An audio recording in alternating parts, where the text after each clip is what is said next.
इथे आपण रात्रीचा उरलेला भात घेतलेला आहे. तर या भातापासून आपण एक छान पदार्थ बनवूया. भाताचे पहिलेच जे गुठळे असते ना त्या सगळ्या काढून घ्यायच्या. इथं आपला 1 वाटीभर भात आहे, त्याला अर्धी वाटी आपण रवा घालतोय. रवा कुठचा घ्या तुमच्याकडे असेल तो. रवा छान मिक्स करूया. इथं मी 1 वाटी भाताला अर्धी वाटी रवा घेतलाय. आता हे आपण मिक्सरला बारीक करून घेऊया. मिक्सरच्या भांड्यामध्ये काढून घेऊया. पाणी घालून आपल्याला पातळ पेस्ट करायची. आपण ज्या वाटीनं भात आणि रवा मोजलाय त्याच वाटीनं 1 वाटी पाणी ओततोय. इथे थोडंसं कमी जास्त पाणी लागेल, तुमच्या अंदाजाने घाला. आता आपण मिक्सरला बारीक करून घेऊ. या पद्धतीनं आपल्याला पीठ तयार करून घ्यायचंय. इथे एक भांडं घेतले, त्यामध्ये आपण हे मिश्रण ओतून घेऊ. मिक्सरला बारीक केलेले मिश्रण आहे ते ओतून घेऊया.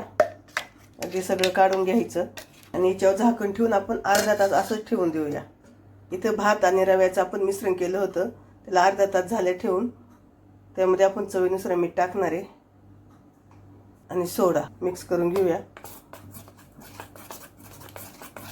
आपल्या भातात मीठ असतं त्यामुळे तुमच्या अंदाजाने मीठ टाका.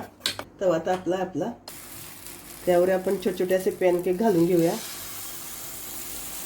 एक बाजू पूर्ण सुकल्यानंतर आपल्याला ते उलटून घ्यायचं आहे. इथं आपली वरची बाजू सुकलेली आहे, आपण उलटून घेऊया.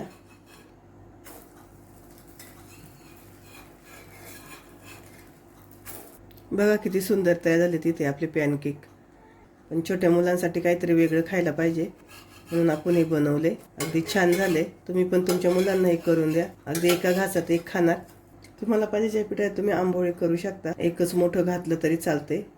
मी छोटे छोटे केलेत मुलांसाठी. ते आपले तयार झाले, आपण काढून घेऊया. इथं आपण पॅनकेक घेतलाय, त्यावर चॉकलेट टाकूया. अशी लावून घ्यायची सगळीकडून. त्यावर हा दुसरा असा पॅनकेक ठेवायचा.